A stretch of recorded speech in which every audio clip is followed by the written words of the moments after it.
आप सभी लोग जानते हैं कि 4 नवंबर 2024 यानी सोमवार के दिन कार्तिक महीने की तृतीया तिथि पड़ रही है दोस्तों। और यह वह सोमवार है जो कार्तिक महीने में पड़ने वाला सबसे बड़ा सोमवार तृतीया तिथि है, क्योंकि यह कार्तिक महीने में पड़ रहा है और कार्तिक महीने का अपना एक अलग महत्व होता है। हम उनको प्रसन्न करने के लिए कोई भी उपाय करते हैं तो वह आपसे प्रसन्न हो जाते हैं। तो इस सोमवार के दिन आपको यह उपाय अवश्य ही करना चाहिए। और दोस्तों, आप सभी लोग जानते हो कार्तिक महीने सोमवार का यदि सबसे बड़ा कोई उपाय है तो वह 5 कनेर के फूल वाला उपाय है। तो दोस्तों, इस कार्तिक महीने सोमवार के दिन आप लोगों को इस 5 कनेर के फूल वाला उपाय को जरूर करना है। बहुत सारे लोग होंगे जिन लोगों ने इस उपाय को न किया हो, मतलब पूरा साल निकल गया उन्होंने किसी भी दिन इस 5 कनेर के फूल वाला उपाय को न। पर दोस्तों, आपके पास एक आखिरी मौका बचा हुआ है जो कि 4 नवंबर कार्तिक महीने सोमवार के दिन है। तो इस दिन आप लोगों को इस वाले उपाय को जरूर कर लेना है। भले ही आपने पूरे साल भर इस उपाय को न किया हो, पर यदि आपने इस श्राद्ध पक्ष महीने की कार्तिक महीने सोमवार के दिन यदि इस वाले उपाय को कर लिया तो आपको इस उपाय को करने का वह फल मिलेगा जिसकी आपने कभी कल्पना भी नहीं करी होगी। इसीलिए आप लोग इस वाले उपाय को एक बार जरूर कर लेना ताकि आप लोगों के हाथ से यह मौका ना जा सके और आपको इस उपाय को करने का फल मिल सके।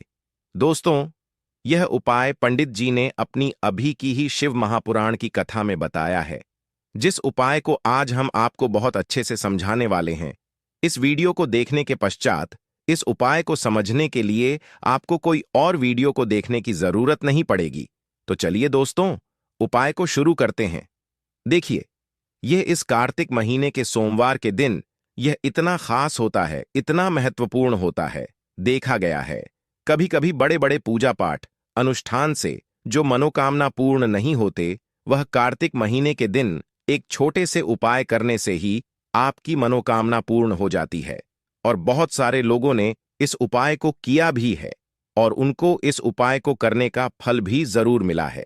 यदि आप लोग भी इस उपाय को करना चाहते हैं तो आप इस उपाय को पहले अच्छे से समझ लेना, सुन लेना, उसके पश्चात करना। आपको इस उपाय फल जरूर मिलेगा और इस उपाय को कर लेने से आपके घर में चाहे किसी भी प्रकार की दुख और समस्या क्यों ना चल रही हो, आपको उसका कारण भी नहीं पता है कि भाई यह समस्या किस कारण से चल रही है, उसका कुछ भी कारण हो सकता है, जैसे पितृदोष हो सकता है या किसी भी तरह का मंगल दोष भी हो सकता है। तो इस दिन आप लोगों को 5 कनेर के फूल वाला उपाय कर लेना है। यह एक ऐसा उपाय है जिस उपाय को यदि किसी खास दिन पर किया जाए तो उस खास दिन का जो है वह तो हमें मिलता ही मिलता है, पर हमने उस दिन पर इस 5 कनेर के फूल वाला उपाय को किया है तो हमें उससे भी बड़ा फल मिलता है और फल बहुत जल्दी मिलता है, क्योंकि आप इस उपाय को बहुत ही बड़े और खास दिन पर कर रहे हो।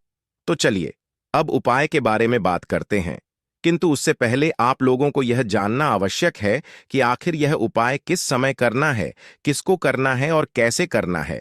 तो चलिए आगे आपको वीडियो में एक एक करके बता देते हैं, किंतु उससे पहले यदि आप लोग हमारे चैनल पर नए हैं तो हमारे चैनल को सब्सक्राइब कर लेना और इस वीडियो को लाइक करके कमेंट बॉक्स में श्री नमस्तु भयंकर ओम नमः शिवाय जरूर टाइप कर देना।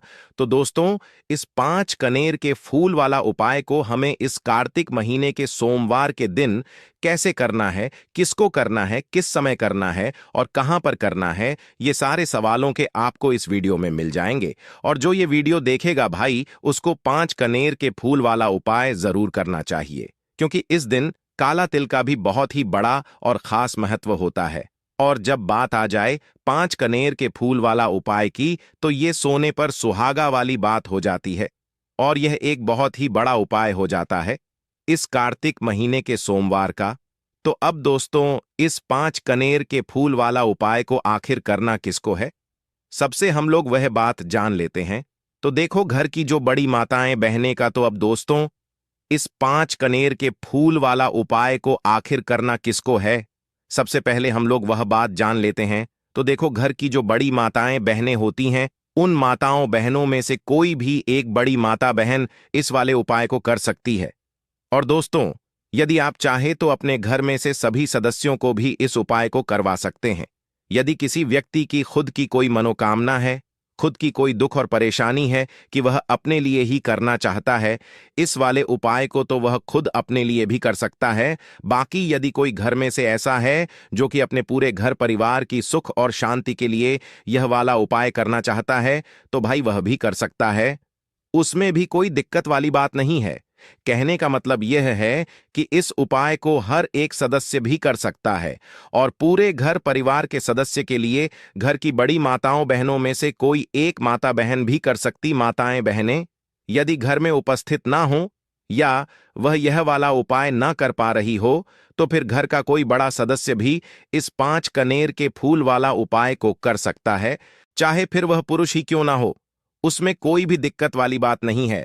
उसके पश्चात में दोस्तों जो अगला प्रश्न निकल कर आता है वह यह आता है इस उपाय को लेकर कि आखिर इस उपाय को हमें किस समय करना है, सुबह के समय करना है कि शाम के समय करना है।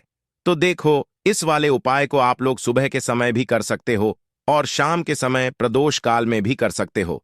अब यदि आप पूछो कि भाई साहब सबसे उत्तम समय कौन सा रहेगा इस 2 छुटकी काला तिलवा उपाय को करने का, तो हम आपसे बस यही कहेंगे कि इस उपाय को आप सुबह के समय करेंगे तो ज्यादा बेहतर होगा। बाकी यदि शाम के समय भी करेंगे तो भी अच्छा होगा, उसमें कोई भी दिक्कत दोस्तों, वाली अगर बात नहीं आपने है। अभी तक तो अब हमारे इस दोस्तों, छाया जैन जो अगली चैनल को सबसे बड़ी और सब्सक्राइब नहीं किया महत्वपूर्ण है बात है तो वह यह सब्सक्राइब कर आती ले, है जिससे कि कि सुबह आपको यदि हम ऐसी ही उपाय को ज्ञानवर्धक करेंगे वीडियो तो मिलती हमें रहे। कितने और बजे से ले कमेंट कितने में हर बजे हर तक के महादेव बीच में लिखना ना करना है। भूलें और यह वीडियो आपको कैसी लगी कमेंट में बताना।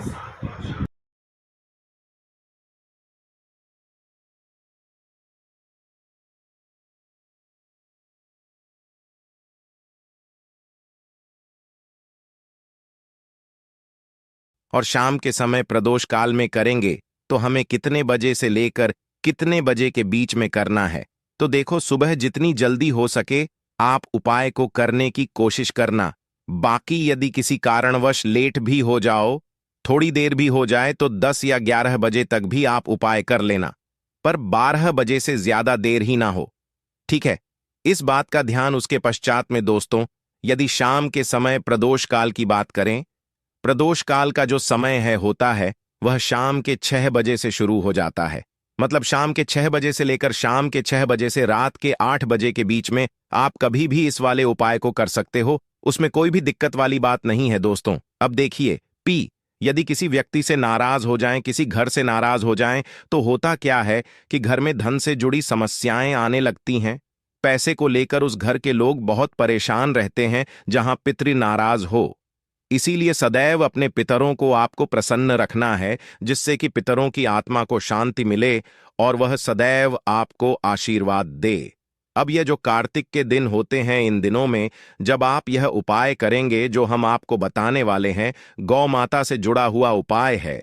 देखिए, गौ माता के अंदर हमारे पितरों का ही वास माना जाता है। गौ माता हो गई, कुत्ते हो गए ना, पेड़ों में बरगद का पेड़ हो गया, पीपल का पेड़ हो गया, इन सभी में हमारे पितरों का वास माना जाता है। पक्षियों में कौवा हो गया, जिसके अंदर हमारे पितरों का वास माना जाता है। तो ऐसा समझ लीजिए कि जब भी जीवन में दुख बढ़ जाए, कष्ट बढ़ जाए, धन को लेकर आप परेशान रहने लगे, कर्जे जैसी समस्याएं जीवन में बढ़ रही हैं, आपके घर में संतान को लेकर बहुत दुख है, आप अपने घर के लड़ाई झगड़े से परेशान रहते हैं, घर में कोई झगड़ा करता ही रहता है, आप सोच सोच कर परेशान रहते हैं कि कैसे घर में शांति आएगी, कैसे से घर में सुख समृद्धि आएगी। अब यह समझ लीजिए कि यदि घर में लगातार झगड़ा लड़ाई यह चीजें आपको देखने को मिल रही हैं, घर में आपके कोई भी व्यक्ति सुखी नहीं है, कर्जा घर में लोगों के सर पर है, तो पितृ आपके कहीं ना कहीं नाराज हैं। देखिए, पितृदोष जब घर में होता है ना, तो ऐसा नहीं कि आपको देखने से पितृदोष दिखेगा, इसका आप अंदाजा लगा सकते हैं घर में होने वाली घटनाओं से। जैसे कि खाना आप खाते हैं या घर का कोई भी सदस्य खाना खाता है, यदि उस खाने में कहीं ना कहीं बाल निकलता है ना, या वह खाना गिर जाता है खाते खाते, तब भी आपके घर में पितृदोष है, यानी पितृ आपके नाराज हैं। साथ ही साथ अचानक से घर में दुर्घटनाएं हो रही हैं, पितृ आपके नाराज हैं। अब जो उपाय आपको बताने वाले हैं, इस उपाय को कर लीजिए, पितृ भी प्रसन्न और धन को लेकर तो कभी आपको होना ही नहीं पड़ेगा।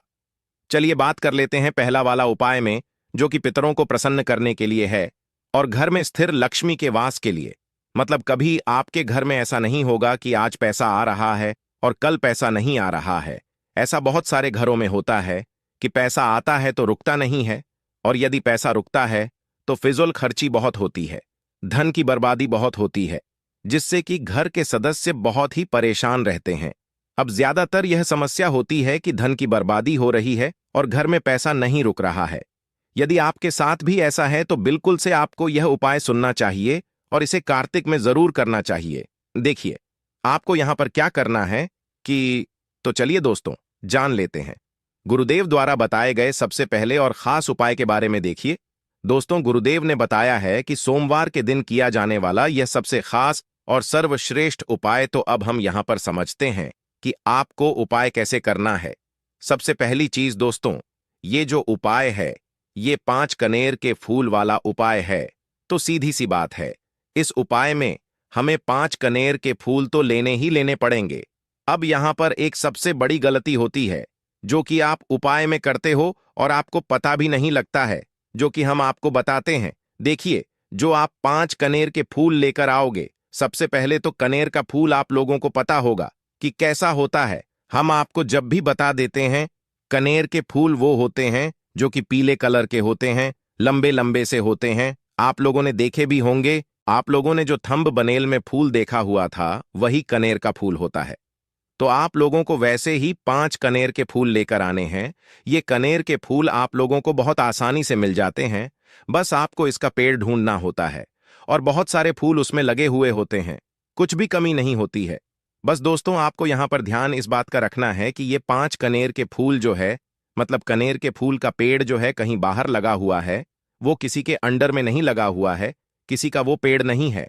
तो आप बिना पूछे जो है वह कनेर के फूल तोड़कर ला सकते हो। पर यदि कोई सा कनेर का पेड़ किसी के घर के अंदर लगा हुआ है और आपको वह कनेर के फूल उसके घर के अंदर से चाहिए, तो भाई उससे पहले पूछना कि भाई हम जो है आपके पेड़ में से 5 कनेर के फूल ले लें या कनेर के फूल ले लें। भाई पहले उससे पूछना, क्योंकि ये वाले जो 5 के फूल आप लोग ले रहे हो ये उपाय के लिए ले रहे हो, और भगवान शिव जी को उपाय जब हम करते हैं तो भाई पूर्ण रूप से जो है हम पूरे विधि विधान से करते हैं। तो इसलिए यदि आप किसी के घर में के अंदर जो पेड़ लगा हुआ है कनेर का, उस पेड़ से यदि ये फूल ले रहे हो, तो भाई पहले उस घर के मुखिया से पूछ लेना कि हम आपके पेड़ से कनेर के फूल ले लें। यदि वो हाँ कह देता है तो भाई उसके पश्चात आप उसके पेड़ से 5 के फूल ले लेना। यदि कोई कनेर का पेड़ जो है ऐसे ही बाहर लगा है, खुले में लगा हुआ है, उस पर किसी का भी कब्जा नहीं है, तो वो आप जो है बिना पूछे भी उस पेड़ में से तोड़ सकते हो। पर किसी के घर के अंदर लगा हुआ है तो उससे सकर ही 5 कनेर के फूल उसके पेड़ में से लेना। अब आपके पास 5 कनेर के फूल भी आ चुके हैं। अब दोस्तों, कनेर के फूल के साथ में क्या हमें सीधा उपाय करना है या कुछ सामग्री भी लेकर जाना है? तो देखो, कोई भी उपाय जब हम करते हैं तो सीधा हम उपाय जाकर नहीं करते हैं, उससे पहले हम भगवान जी की पूजन अर्चना भी करते हैं। तो देखो, यदि यह उपाय आप सुबह के समय कर रहे हो, प्रातः काल कर रहे हो, तो आप लोगों को अपने साथ में कम से कम 1 लोटा जल तो जरूर लेकर जाना ही जाना है। तृतीया तिथि का दिन रहेगा, वैसे ही माताएं बहनें अपनी पूजन सामग्री लेकर जाएंगी। तो उन लोगों के लिए कोई दिक्कत नहीं है जो प्रतिदिन शिव जी के मंदिर जाते हैं या तृतीया तिथि के दिन अपनी पूरी पूजन सामग्री लेकर जाएंगे। भाई वो वैसे के वैसे ही लेकर जाए, यह उनके लिए है। जो कुछ भी लेकर नहीं जाएंगे, भाई वो बस 1 लोटा जल तो जरूर लेकर जाई। यदि वह इस उपाय को 5 कनेर के फूल वाले उपाय को कर रहे हैं, उसी के पश्चात में दोस्तों शाम के समय की बात करें तो भाई शाम के समय यदि आप लोग इस 5 कनेर के फूल वाले उपाय को कर रहे हो तो अपने साथ में एक गोल बाती का घी का दीपक जरूर लेकर जाना। जो घी का दीपक लोगे वो आटे का होना चाहिए। आटे का होने के साथ में उसके अंदर गोल बाती ही आएगी। वो गोल बाती आप अपने हाथों से बनाओगे तो ज्यादा बेहतर होगा। साथ ही में उस दीपक के अंदर जो मतलब चीज डलेगी वो डालेगी शुद्ध देसी गाय का घी। उसके अंदर शुद्ध देसी गाय का घी ही डालना, ना भैंस का डालना, ना मिलावटी बाजार का घी डालना। इस बात का भी आप लोग ध्यान रखना। यदि आपको उपाय का पूर्ण फल चाहिए तो भाई करना क्या है, देखो सुबह यदि उपाय कर रहे हो ना, तो यदि 12 बजे तक भी उपाय करोगे तो भी कोई दिक्कत वाली नहीं है, कर सकते हो। तृतीया तिथि का दिन बार बार नहीं आता है। आपको पहुंचना है सबसे पहले तो अपने घर के पास में जो शिव मंदिर हो, शिवालय हो, जहां पर शिवलिंग विराजित हो वहां पर आप लोगों को पहुंच जाना है। अब वहां पर पहुंच करके सीधा हमें जाकर उपाय करने लग जाना है? नहीं, आपको पहले अपना शिव जी के मंदिर के अंदर प्रवेश करना है, भगवान शिव जी के दर्शन करना है। पहले आपको अपनी अपनी पूजन अर्चना करनी है। जैसे कि एक लौटा जल जो लेकर गए हैं भाई, वो एक लौटा जल चढ़ा दें। इसके अलावा जो भी पूजन सामग्री है आपकी, फूल, धतूरा, गुलाल, अबीर, गुलाल, जो भी चीजें हैं, चंदन वगैरह, उन सारी चीजों से आप पूजन अर्चना कर सकते हो। पर जो उपाय के 5 कनेर के फूल हैं वो आप अलग ही रखना। वो उपाय के समय ही हमें निकालने हैं। तो पहले आप अपनी पूजन अर्चना कर लेना, जैसे आप शिवरात्रि के दिन करते हो, शिवरात्रि के अष्टम के दिन करते हो, वैसे आप अपनी अर्चना कर लेना। इसी तरीके से शाम के समय है, शाम के समय जब आप अपने घर के पास में जो शिव मंदिर हो वहां पर पहुंचोगा, तो पहुंचने के पश्चात आप पहले अपना वह घी का दीपक जलाना। अब घी का दीपक जलाने में भी इस बात का ध्यान रखना, इस घी के दीपक को आपको अपने घर से जलाकर नहीं लेकर जाना है और मंदिर में जाकर भी जलाना है। और मंदिर में जाकर जलाओगा तो उसे अपनी माचिस से ही जलाना है। अपने घर से इस दीपक को जलाने के लिए अपनी माचिस लेकर आना। यदि आपने मंदिर में किसी और की माचिस ले ली इस दीपक को जलाने के लिए, यदि आप शाम के समय इस वाले उपाय को कर रहे हो, तो भाई इस उपाय को करने का फल जो है उस व्यक्ति को भी मिल जाएगा जिस व्यक्ति की आपने माचिस ली होगी। इसलिए आप अपने घर से अपनी ही माचिस लेकर जाएं। उसके पश्चात में दोस्तों, आप लोगों को एक बात का और ध्यान रखना है कि जब आप उस दीपक को जला दो, जलाने के पश्चात उस दीपक से आप चाहो तो आरती भी उतार सकते हो, अन्यथा कोई बात नहीं है। आप उस दीपक को भगवान शिव जी के इतने पास मत रखना कि भगवान शिव जी को आंज लगी। थोड़ी दूरी बनाकर ही जो है आप उस दीपक को जो है भगवान शिव जी के शिवलिंग के पास में रखना, क्योंकि अभी हम जो है भगवान शिव जी को प्रसन्न करने वाले हैं। तो इसलिए जो है भगवान शिव जी को आंश ना लगे, इतनी दूरी बनाकर आप उस दीपक को रख दीजिएगा। जैसे ही आपकी पूजन अर्चना हो जाती है, आप जल चढ़ा देते हैं। सुबह के समय गए तो जल देते हैं, पूजन अर्चना हो जाती है। फिर आप उसके पश्चात में भगवान शिव जी की शिवलिंग के पास में कहीं पर भी बैठ जाइए, सामने बैठ जाइए या आसपास बैठ जाइए। उसी तरीके से शाम के समय है, दीपक जैसे ही लग जाए तो भाई आप अपना उपाय को यहां पर कर सकते हैं। और उपाय को करने से पहले आप अपने वह 5 कन्नेर के फूल निकाल लीजिए, क्योंकि अब हम यहां पर उपाय को करने वाले हैं। उपाय को करने के लिए आप शिवलिंग के सामने भी बैठ सकते हैं, आसपास बैठ सकते हैं, कोई दिक्कत वाली बात नहीं है। अब हमारे पास 5 कनेर के फूल हैं, तो सीधी सी बात है कि इन 5 कनेर के फूलों को हमें 5 अलग अलग जगहों पर यहां पर चढ़ाने हैं। अब वो 5 अलग अलग जगह कौन सी हैं वो हम आपको बताते हैं। देखिए, 5 अपने कनेर के फूल आप अपने सामने निकालकर रख लीजिए। अब 5 कनेर के फूल में से सबसे पहला वाला कनेर का फूल आप लोग उठाइए और पहले वाले कनेर के फूल आप कहां पर चढ़ाना है वो आपको चढ़ाना है भगवान शिव जी के शिवलिंग के ऊपर, जो गणेश जी वाला स्थान होता है वहां पर। अब भगवान शिव जी के शिवलिंग के ऊपर गणेश जी वाला स्थान कहां पर होता है? भगवान शिव जी की शिवलिंग होती है, शिवलिंग की जलाधारी होती है। जलाधारी का जो राइट हैंड साइड होगा, मतलब शिवलिंग की तरफ से खड़े होकर देखना कि भगवान शिव जी का सीधा हाथ कौन सा है, राइट हैंड साइड कौन सा है। राइट हैंड साइड पर आपको ये पहले नंबर का कनेर का फूल समर्पित करना है। और जो फूल का खिला हुआ भाग होगा ना, वो शिवलिंग की तरफ करके ही आप लोग जो है इस पहले नंबर के फूल को भगवान गणेश जी वाले स्थान पर समर्पित करना, जलाधारी के राइट हैंड साइड पर। अब दोस्तों निकाल लेना अपना दूसरे नंबर का कनेर का फूल।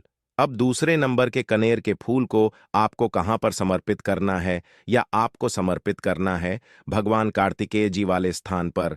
अब गणेश जी वाला राइट हैंड साइड पर होता है, तो कार्तिकेय जी वाला स्थान लेफ्ट हैंड साइड पे होता है। जलाधारी के ऊपर है, तो जलाधारी के ऊपर जो लेफ्ट हैंड साइड का जो हिस्सा है वहां पर कार्तिकेय जी के स्थान है। तो इस दूसरे नंबर के फूल को आप वहां मतलब वहां पर समर्पित कर देना और भगवान से प्रार्थना कर लेना, और फूल का खिला हुआ भाग शिवलिंग की तरफ ही होना चाहिए। अब बात आती है तीसरे कनेर के फूल की, तो तीसरे कनेर के फूल को भी आपको लेना है और इस तीसरे कनेर के फूल को आपको माता अशोक चंद्र जी वाले स्थान पर समर्पित करना है। अब ये माता अशोक चंद्र जी का स्थान कहां पर होता है दोस्तों? ये जो स्थान होता है ये जलाधारी के बिल्कुल बीचों बीच में होता है। आपने पहला फूल भगवान गणेश जी वाले स्थान पर चढ़ाया, दूसरा फूल कार्तिकी जी वाले स्थान पर चढ़ाया। अब ये तीसरा फूल जो है इन दोनों फूलों के बीचों बीच चढ़ेगा, मतलब जहां पर माता अशोक सुंदर जी का स्थान होता है। खिला हुआ भाग शिवलिंग की तरफ करके ही जो है इस तीसरे नंबर के को आप समर्पित कर देना माता अशक्त चंदी वाले स्थान पर। अब बात आती है चौथे नंबर के फूल की। तो दोस्तों, जो चौथे नंबर का फूल होगा ये आप लोगों को कहां पर समर्पित करना है? ये आप लोगों को समर्पित करना है भगवान शिव जी की शिवलिंग के ऊपर जो एक पात्र टंगा हुआ होता है, जिससे बूंद बूंद करके जल टपकता है, जिसके अंदर शिव जी की 5 बेटियों का स्थान होता है, जया, विष, हरा, शामली, बारी, दोतली और देव। उस पात्र के अंदर जो है आप लोगों क्या करना है? ये चौथे नंबर के फूल को समर्पित करना है। यदि किसी कारणवश आपका वह पात्र जो है शिवलिंग के ऊपर जो पात्र टंगू होता है जिससे बूंद बूंद करके जल टपकता है, वह पात्र उपस्थित ना हो, तो वह आपको क्या करना है कि शिव जी की 5 बेटियों का नाम लेकर जया, विष, हरा, शामली, बारी, दोतली और देव का नाम लेकर जो है इस चौथे नंबर के फूल को आपको जलाधारी के ऊपर ही कटी शिवलिंग का जो कटी भाग होता है, मतलब जलाधारी के ऊपर ही जो भाग होता है वहां पर समर्पित कर देना इस चौथे नंबर के फूल को। उसके पश्चात में दोस्तों बात करते हैं आखिरी नंबर के 5वें नंबर के फूल को, जो कि आखिरी फूल है हमारा। इस 5वें नंबर के फूल को आपको क्या करना है? यदि आपके मतलब जिस मंदिर में आप गए हो वहां पर यदि त्रिशूल लगा हुआ है तो भाई त्रिशूल का एक मध्य भाग होगा जहां से वो त्रिशूल के तीनों भाग निकले हुए होंगे, तो आपको वो का एक मध्य भाग देख लेना है। उस मध्य भाग पर आपको इस 5वें नंबर के कनेर के फूल को छुआ है, स्पर्श कराना है और स्पर्श कराने के पश्चात इस 5वें नंबर के फूल को आपको क्या करना है? भगवान शिव जी की शिवलिंग के ऊपर समर्पित कर देना है। अब दोस्तों, यदि वह मतलब जो है त्रिशूल ना भी हो आपके मंदिर में उपस्थित, तो आप सीधा सीधा ये जो 5वें नंबर का कनेर का फूल है या भगवान शिव जी की शिवलिंग के ऊपर समर्पित कर देना।